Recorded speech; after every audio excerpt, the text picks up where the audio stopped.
राजा बड़ा धर्मात्मा था, पूदनपुर का सम्राट था। और नाम राजाग्रही सम्राट था। नाम क्या था? राजाग्रही का राजा श्रनिक था, पूदनपुर के राजा बाहुबली।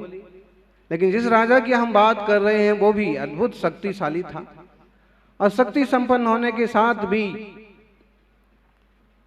धर्मात्मा भी था।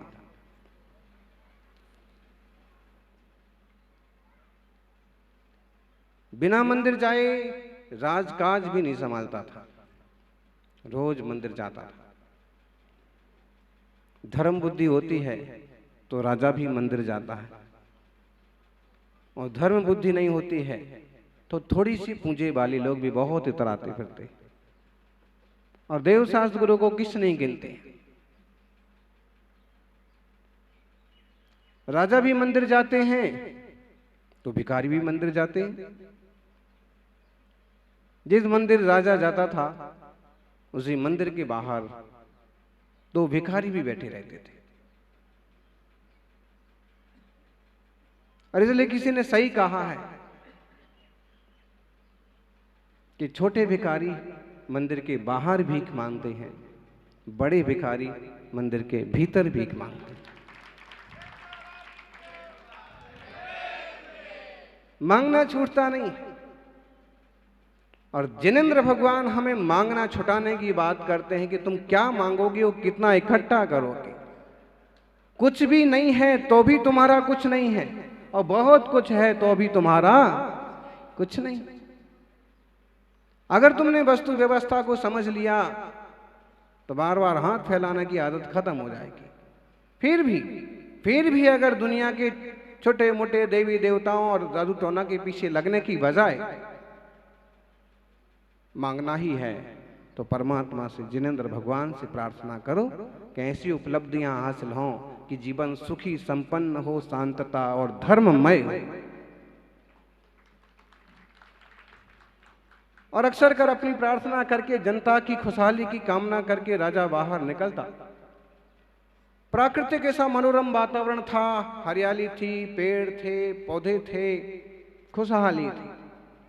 और अक्सर कर सीढ़ियों पर बैठ जाता, क्योंकि राजा को सीढ़ियों पर नहीं बैठना चाहिए। लेकिन जो दिलदार राजा होते हैं वो ज्यादा लिहाज नहीं करते हैं कि आसन ही चाहिए कि सिंहासन ही चाहिए कि जमीन पर नहीं बैठ सकते हैं। तपस्वी सम्राट, अपने जमाने के सम्राट शिरोमणि तपस्या की सिरमौर थे, लेकिन फिर भी जमीन पर बैठते थे, साधना करते थे। और सम्राट जब सीढ़ियों पर बैठ जाता तो अक्सर कर उसको दोनों भिखारियों पर उसकी नजर जाती। दाहिनी तरफ एक भिखारी बैठता था, बाईं तरफ एक भिखारी बैठता था, एक सीढ़ी के इस तरफ, एक सीढ़ी के इस तरफ। और अक्सर कर उसमें से दाईं तरफ वाला भिखारी बुदबुदाने लगता कि हे भगवान, तूने राजा को इतना दिया है, तूने राजा को राजा बनाया है, हट्टा कट्टा शरीर है, सोने का ब्रासलेट है, मुकुट है, सारी चीजें हैं, इतना बड़ा महल है, गाड़ी है, लाड़ी है, सब कुछ। राजा को इतना दिया है तो मेरे को भी कुछ दो। राजा सुनता कि भाई ठीक है, इनका अपना प्रार्थना है, भावना है। दूसरी तरफ वाला बाएं हाथ वाला भिखारी भी, और वो भी कहता अक्सर, और राजा की तरफ नजर करके कहता कि राजा साहब, आपके पास तो अपार वैभव है, कुछ हमें भी दो, कुछ हमारा भी भला कर दो। राजा सुनता। और एक दिन उसके मन में आया कि बार बार मांगता है, रोज थोड़ा कुछ दे देते हैं, कुछ और देना चाहिए अब इसको। मंत्रियों से सलाह की। मंत्रियों ने कहा कि आपका सोचना सही है, अगर मांगते हैं तो आपको देना चाहिए। तो राजा ने कहा बिल्कुल, तो दोनों को देना चाहिए। मंत्रियों ने कहा दोनों को क्यों देना चाहिए? जो आपसे मांगता है उसे आप दीजिए, जो भगवान से मांगता है उसे भगवान देंगे। राजा ने कहा बात तो ठीक भी है, तो ऐसा करिए कि खीर बनाइए बढ़िया, और जो रोज मांगता है कि राजा साहब कुछ दीजिए, आज उसे खीर खिलाई, उसकी तबीयत भी खुश हो जाएगी काजू किशमिश बादाम और दूध और भात वाली खीर खाकर, और भरपूर मात्रा में होना चाहिए। मंत्री ने आदेश दिया और रसोइया ने बढ़िया खीर बनाई और बड़े सारे भगोने में, बाल्टी में समझ लीजिए, बड़े सारे डिब्बे में लेकर के गए और लो भाई, राजा साहब ने तुम्हारे लिए खीर भेजी। उसको बड़ी खुशी हुई, इतनी बढ़िया खीर और इतनी सारी खीर देखने को भी नहीं मिलती है, खाने की बहुत दूर की बात है, कभी प्रसाद के लिए मिलती है तो इतनी सी उतनी सी मिलती। और उसने खीर खाना चालू किया, निकालता गया, खाता गया। कोई व्यक्ति कितना खाएगा, एक सीमा के बाद पेट तो सबका भर जाता है। इसलिए कभी कोई खाता है तो उसको टोकना नहीं चाहिए, क्योंकि कोई खाएगा कितना खाएगा, अपने पेट जितना ही तो खाएगा, जिसका जितना पेट होगा उतना खाएगा। ये जरूरी नहीं है कि पेट बड़ा होगा तो ज्यादा खाएगा, कई बार बड़ा पेट वाले थोड़ा ही खाते हैं और छोटे पेट वाले, इसलिए कोई खाता है तो बिल्कुल अपने खुद का खाता है तो इत्मीनान से खाने दो। कभी आपको खिलाने का मौका मिलता है तो कभी ज्यादा टोका टाकी और नजरअंदाजी मत कीजिए, सहज रूप से एकदम। और जब कभी हम कहीं खाते हैं तो हमें झूठा भी नहीं छोड़ना चाहिए और फेंकना भी नहीं चाहिए और किसी और को टोकना भी नहीं चाहिए, और जरूरत से ज्यादा इतनी तो गुंजाइश रखो कि चल करके गाड़ी तक पहुंच जाओ।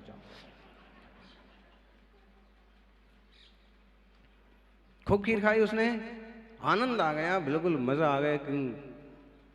लेकिन उसने देखा कि पड़ोस वाला, दाएं हाथ वाला भिखारी अभी ऐसे ही बैठा है, बेचारे को खाने को भी कुछ नहीं मिला।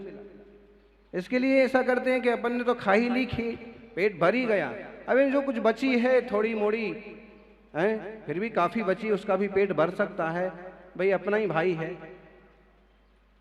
रोज एक साथ बैठते एक साथ मांगते हैं, तो बाकी उसको दे देते हैं, भाई एक खीर तेरे लिए और तू खा करके तू भी खुश हो ले। योग संयोग की बात, उसे भी खीर मिली, उसने खाई। लेकिन हुआ क्या, राजा ने आज एक काम और किया कि उसने खीर भेजी। यूं तो रोज कुछ ना कुछ देता था, आज उसने बड़ी गिफ्ट दी। मंत्री को कहा था कि एक मुट्ठी भर मोहरें भी उसमें डाल देना खीर में, सोने की कुछ गिन्नियां भी उसमें डाल देना, ताकि उसको रोज रोज मांगना ना पड़ेगा कि राजा साहब।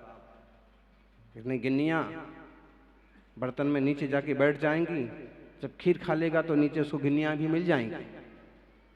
लेकिन उसने खीर खा ली और थोड़ी मोड़ी जो कुछ बची उसने कहा कि भाई अब तू भी खा ले, तू क्या सोचेगा। उसने कहा ठीक, प्रभु की कृपा है, भाग्य है, भगवान की दया, और उसने खीर खाना चालू किया।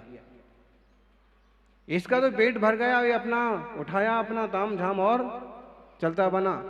उसने भी अपने खाया और देखा कि इसमें तो नीचे सारा किस्सा वो भी देख रहा था कि कैसे खीर आई है और कैसे उसने उड़ाई है। अब मैं भी खा रहा हूं और बाद में नीचे देखा तो मुट्ठी भर से ज्यादा गिन्नियां मिल गई उसको, एक एक मोहर की कीमत लाख लाख रुपए, ऐसे 100 मोहरें उसको मिल गई। और उसने कहा वाह, भगवान तेरे से मांगा और तूने दे दिया।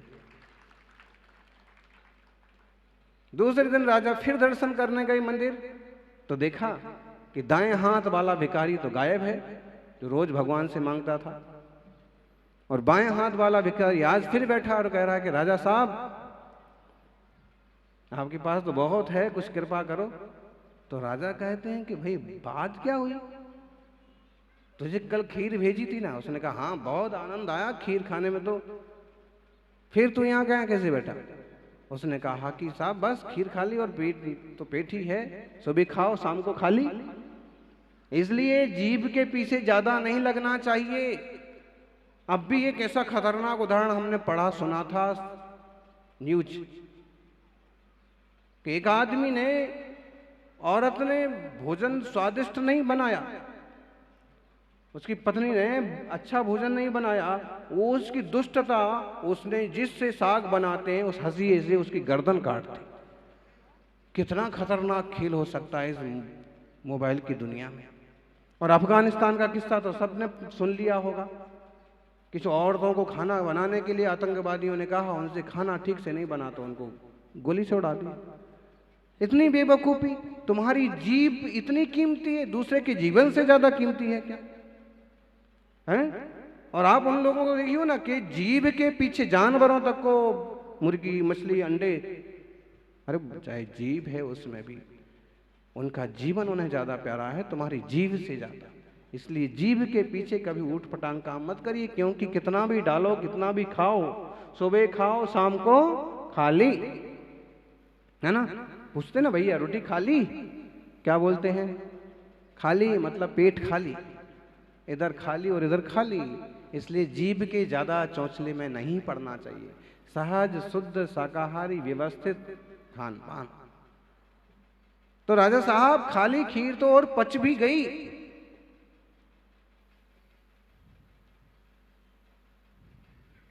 राजा सोच में पड़ गए, जी ये तो यहीं बैठा है, वो वाला कहां गया? तभी किसी तीसरे आदमी ने बताया कि महाराज वो तो अमीर हो गया और उसने रातों रात घर खरीद लिया है, और रातों रात उसकी तो, अरे रुपया होता है तो क्या नहीं होता है, बोलो? रुपया होता है तो क्या नहीं होता है? रातों रात सब हो गया। वो उस मंदिर के बाहर बैठने का उसका काम ही नहीं रहा, उसका तो बाजार में बड़ी दुकान हो गई, बड़ा घर हो गया। राजा ने कहा हुआ कैसे?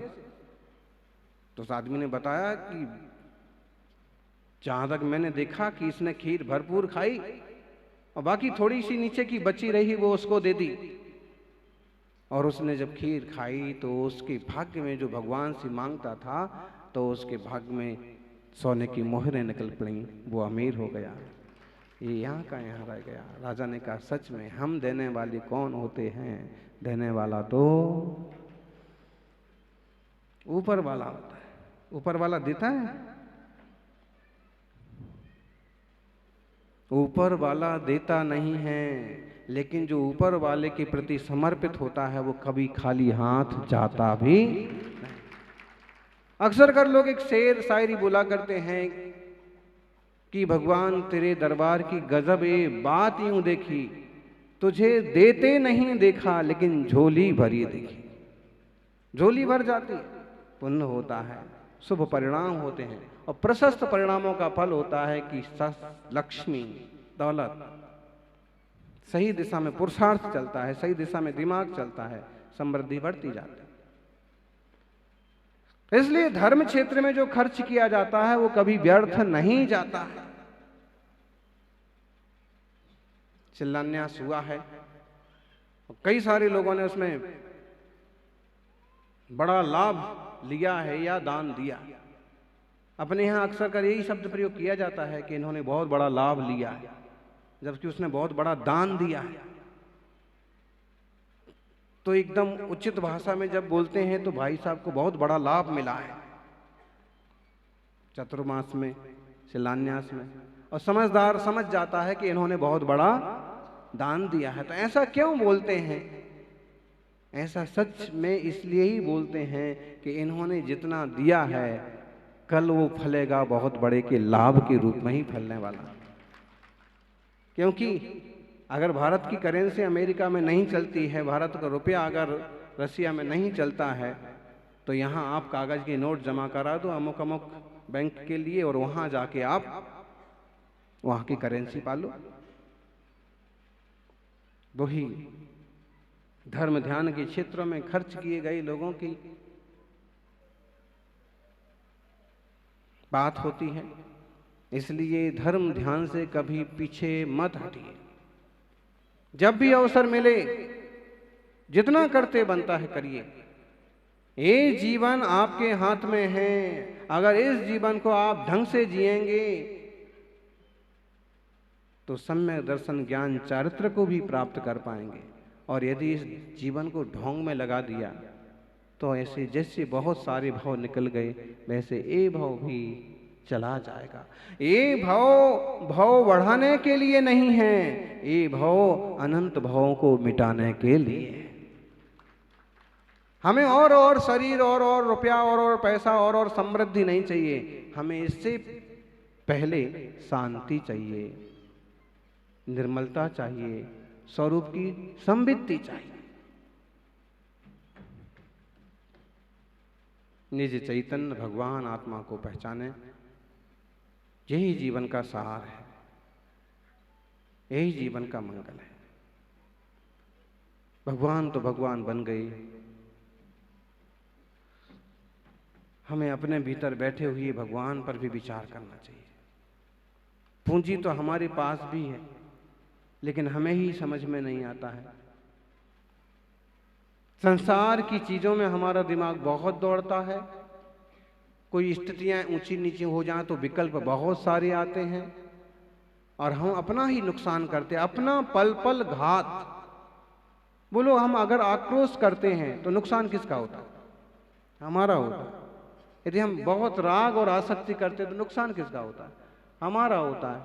अगर हम बहुत द्वेष और क्रूरता करते हैं, नुकसान किसका होता है? परिणामों का, हमारे परिणामों का ही घात होता है। और इन परिणामों का फल बहुत अच्छा होने वाला नहीं है। परिणाम संभालिए तो परिणाम संभल जाएंगे, भाव संभालेंगे तो भाव संभल जाएंगे। मन तो बिल्कुल चंचल है।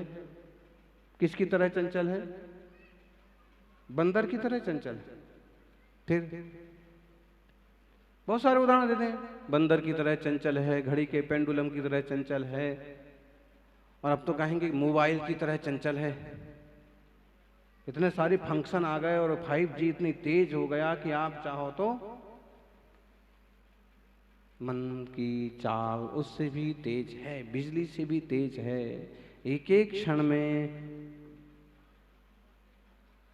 70 कोड़ा कोड़ी सागर जितना बंद होने की सामर्थ्य भी है। एक क्षण अनंत संसार को बढ़ा भी सकता है और कोई एक क्षण अनंत संसार को घटा भी सकता है। हुआ ना? वही राजा श्रेणिक यशोधर मुनिराज के गले में सांप डाल रहा, बड़े आक्रोश में है। इन मुनिराज को जितनी तकलीफ बनेगी मुझे इनको तकलीफ देना है। ये रानी चेल्ला के गुरु हैं और रानी चेल्ला ने मेरे गुरु का अपमान किया है।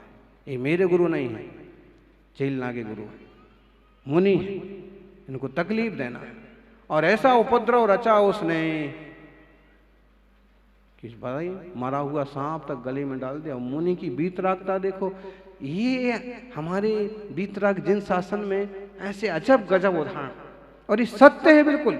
उन्हें देह का और जीव की भिन्नता का टोटल बोध है। इतने गहन जंगल में बैठे हैं, बीहड़ वन में बैठे हैं और निष्फिक्र बैठे हैं। इसका मतलब क्या हुआ है? आप तो अकेले आधे घंटे दिन में नहीं जंगल में बैठ सकते। कहां से सांप आ जाएगा, कहां से शेर आ जाएगा, बंदर आ जाएगा, बिच्छू आ जाएगा, कीड़ा आ जाएगा। निष्फिक्र हैं, देह अलग है और जीव अलग है। महावीर स्वामी कहते हैं कुछ मांगिए मत, तुम जो कुछ हो बस उसे ही प्राप्त कर लो, किसी से कुछ मांगने की जरूरत नहीं है। अनंत ज्ञान दर्शन कहां से आएगा बोलो? अच्छा, एक बात और है, आप देखिए ये भोले भाले भक्तों को देखिए आप, ये मांगते भी हैं तो क्या मांगते हैं बोलो?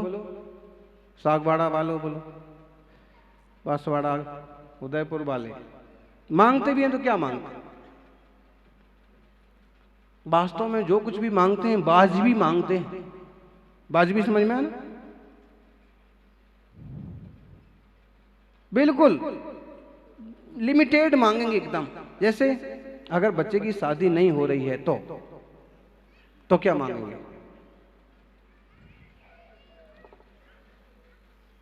अच्छा बच्चा नहीं हो रहा है तो सीए में 2-3 बार फेल हो गया, फेल हो गया, पास नहीं हो पा रहा है तो अच्छा, और मुफ्त भी नहीं मांगते हैं, कुछ ना कुछ लोभ लालच दे के आते हैं। अगर पास हो गया, कि अगर सीए बन गया, कि अगर जॉब लग गई तो 5,000 रुपये का हम शांति धारा कर देंगे, 5,000 रुपये की, 10,000 रुपये की बोली ले लेंगे बाकायदा। मतलब हम मुफ्त में कुछ काम नहीं करवा रहे। भोले भंडारियों की ये दशा देखिए कि जिनके पास अनलिमिटेड है उनसे तुम मांगते भी हो तो लिमिटेड। और दूसरी बात, इस जीव की, संसारी की इतनी, इससे ज्यादा औकात भी तो नहीं बनती है। भिखारी देखना, भिखारी कितना भी बड़ा भिखारी हो, कितना मांगेगा? बोलो कितना मांगेगा? आप ये कौन सी गाड़ी रखी है? ये सफारी। अच्छा, बैठने को भी सफारी और पहनने को भी सफारी। ठीक, अभी इसमें बैठ के आप जा रहे हो, अब भिखारी मांगता है, कितना मांगता है? क्या मांगता? इतनी बढ़िया गाड़ी है, इतने लंबे लंबे बाल हैं, तो जरूर इसके पास पैसे होंगे। एकदम फैसने वाला आदमी दिख रहा है, तो कुछ तो माल मिलेगा। तो हिम्मत करके कहता है कि साहब 2 दिन से खाना नहीं खाया तो 500 रुपये दे दो। बहुत हिम्मत करेगा तो 1,000 रुपये दे दो। ये तो नहीं कहेगा कि साहब आपकी गाड़ी दे दो हमको। संसारी जीव की स्थिति विचित्र है। वो मांगता भी है ना, तो ऐसे नहीं कहता है कि भगवान जो आपका अनंत वैभव है वैसा ही मेरे स्वरूप में है, मेरा अनंत वैभव प्रकट हो जाए। मांगता कितना सा है? सिर्फ तत्कालीन समस्या पूर्ति के बराबर, और समस्याएं कभी पूरी होती नहीं, इसलिए मांगना कभी मिटता। समस्याएं कैसे मिटें, इस पर ध्यान देना चाहिए। किसी को कैंसर का प्रॉब्लम हो गया, उसका इलाज क्या है, उपचार क्या है? हल्की फुल्की थेरेपी कर ली, उपचार हो गए। हल्का फुल्का उसको इंजेक्शन लगा दिया, हो जाएगा उपचार। वो आते हैं आजकल कीमो, 1 कीमो, 2 कीमो, 10 कीमो, फलाना कीमो, ढीको अगे कीमो लग गए तो टोटल उपचार हो गया क्या? उसका सीधा सट उपाय यही है कि अगर ऑपरेशन जैसी जगह पर अगर वो बीमारी है तो उसका ऑपरेशन ही कर दिया जाए तो बीमारी खत्म हो जाए। जी उसका इलाज है। कोई भी फोड़े फुंसी का कि उसको इस ढंग से अलग कर दिया जाए तो हो जाए, वरना वो कम होगा, ज्यादा होगा, फिर होगा, परसों होगा और परेशानी खड़ी रहेगी।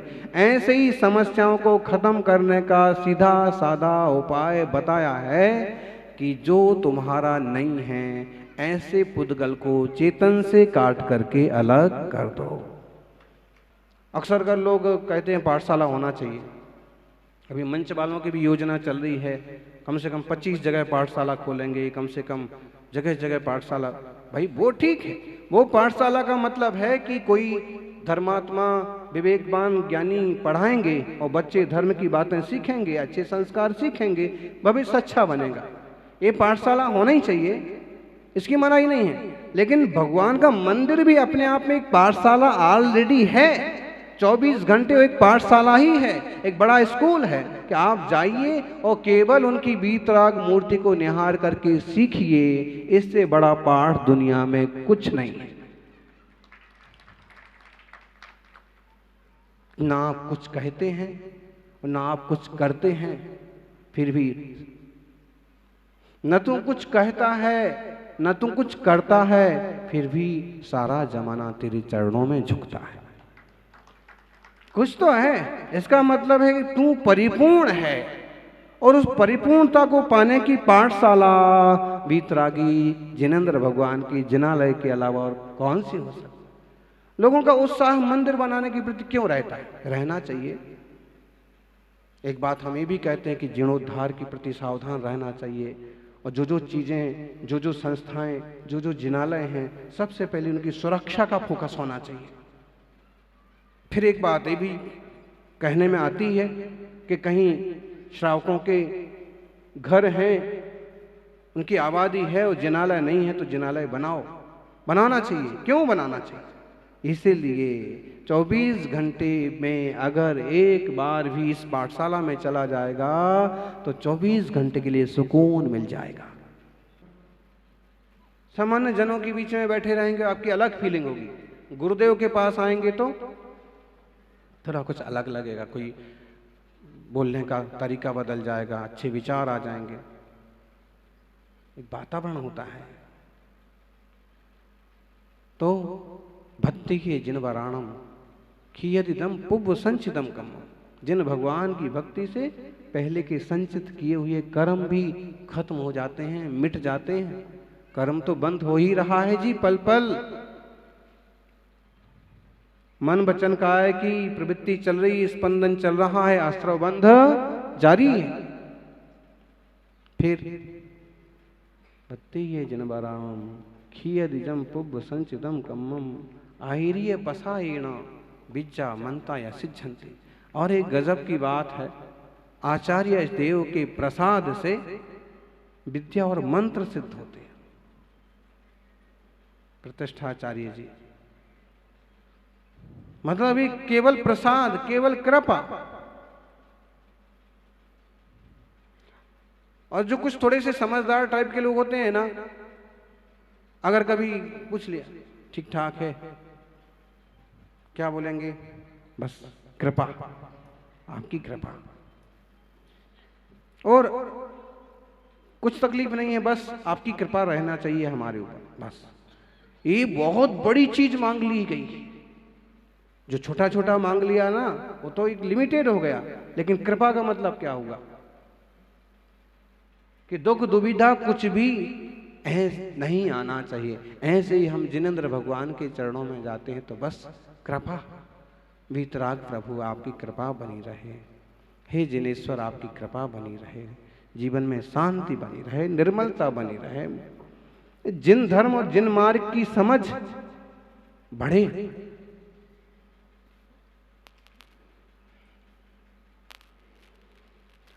इसलिए सही रास्ता चुने, सही रास्ता से चले।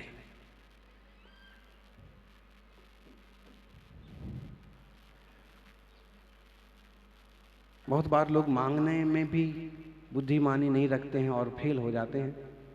एक छोटी सी कहानी सुन रखी होगी आपने कि दो शिष्य थे, गुरु की बड़ी सेवा करते थे। 12 साल हो गए, लंबा समय हो गया सेवा करते करते। एक दिन गुरु ने शिष्य को कहा, नाम था उसका सारस्वत, अच्छा नाम था, बुद्धिमान था। उसको कहा कि भाई 12 साल हो गए तेरे को कर्म करते करते, सेवा करते करते, जरा सी भी कोई चूक नहीं करता है, हर हाल में सावधान रहता है कि गुरुदेव को कब क्या जरूरत है और कब क्या करना है। मुझे ऐसा लगता है कि तुझे कुछ ना कुछ मुझसे मांगना चाहिए, कोई वरदान मांग ले, क्योंकि पता नहीं जिंदगी कब पूरी हो जाएगी और कब निकल जाऊंगा और कहीं तेरा कर्ज ना रह जाए। तो हाथ जोड़ के कहता है, गुरुदेव कुछ नहीं चाहिए, सिर्फ आपकी कृपा, आपका आशीर्वाद। अरे भाई तेरा भी तो परिवार है, तू अगर ग्रस्त त्यागी शिष्य होता तो मैं नहीं बोलता, तेरी गृहस्थी है उसी के लिए कुछ मांग ले। उसने कहा ना, आपकी सेवा करने के बाद भी कुछ ना कुछ जुगाड़ गुजारा का काम हो जाता है, फिर भी कुछ मांग ले लेना। उसने कहा वाह आपकी बहुत आज्ञा है, तो मैं मां से पूछ के बताऊंगा। दूसरे शिष्य को कहा,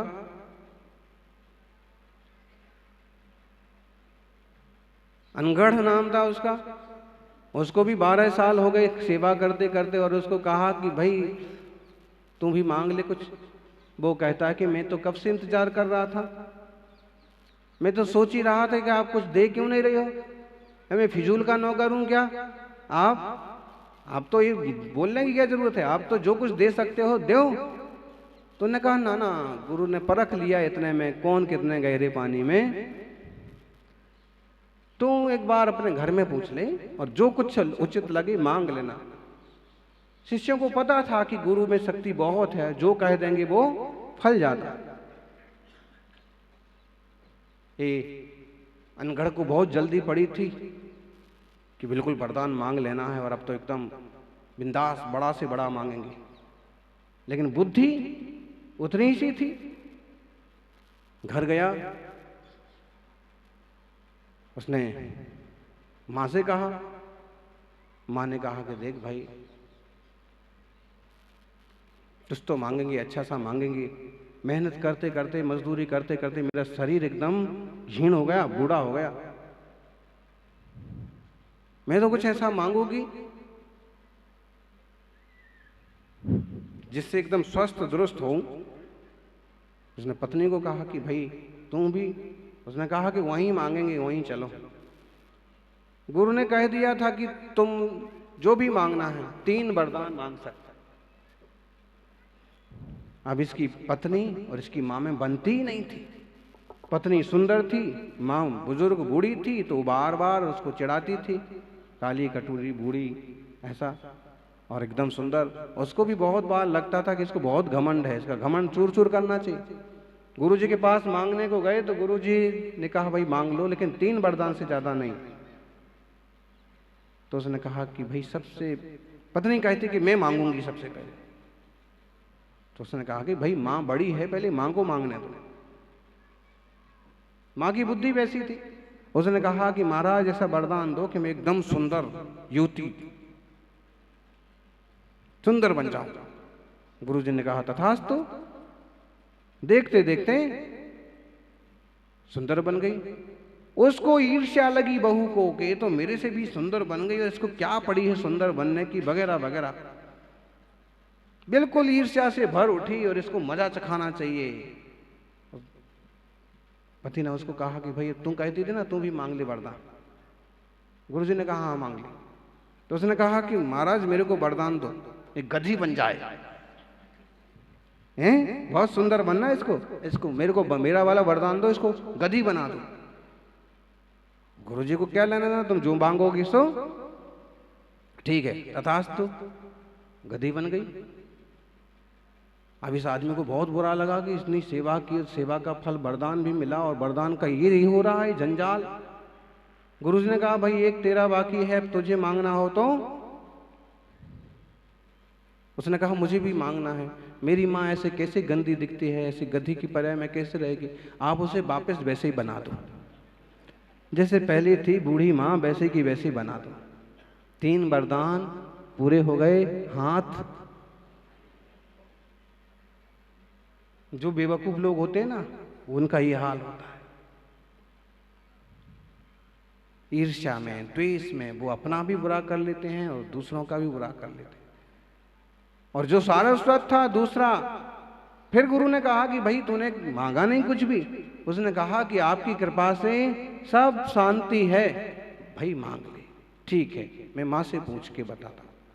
माँ से पूछा, माँ अंधी थी। माँ ने कहा कि बेटा पूछता क्या है, मैंने दुनिया ही नहीं देखी। वो समझ गया कि माँ कहती आंखें मिल जाए।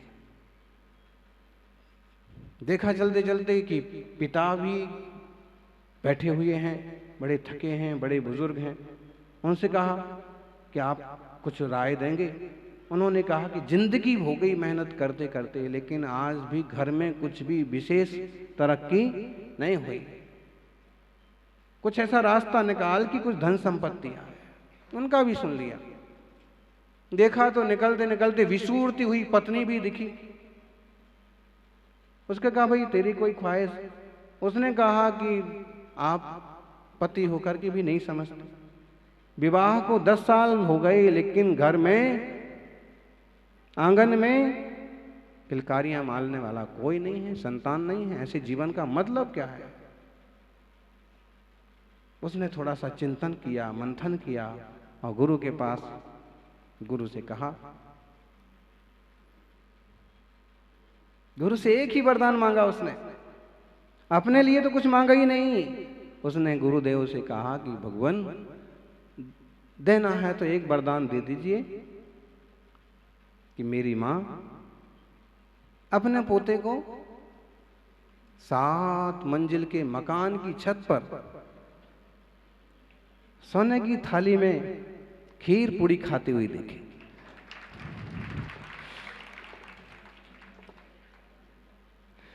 अरे भाई मांगना है तो कुछ ढंग से मांगो ना, फिर कोई बेईमानी भी नहीं इसमें, आपकी आज्ञा है। और नहीं तो मुझे कुछ नहीं चाहिए जिसमें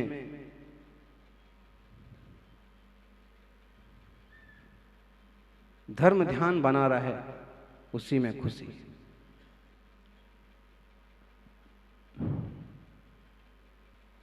इसलिए मांगने की चेष्टा तो अपन छोड़ दें, सिर्फ कर्तव्य करें। उसने सिर्फ कर्तव्य किया, अंततः उसे सारी उपलब्धियां हो गईं। भगवान पारसनाथ नहीं कहेंगे कि मांग लो, लेकिन अगर आप अपने ढंग से, अपनी पद्धति से आराधना करते रहेंगे तो ये लौकिक जीवन की उपलब्धियां सहज रूप से जुड़ती जाएंगी। बल्कि यहाँ एक सबसे बड़ा प्रॉफिट ये और होगा कि वेद विज्ञान के बल पर आपको आत्मा स्वरूप का बोध होगा। वो भी वक्त आएगा कि हम स्वचैतन्य तत्व को समझ करके परमात्मा स्वरूप को प्राप्त होंगे। सबका मंगल हो। जय बोलिए 24 तीर्थंकर भगवान की।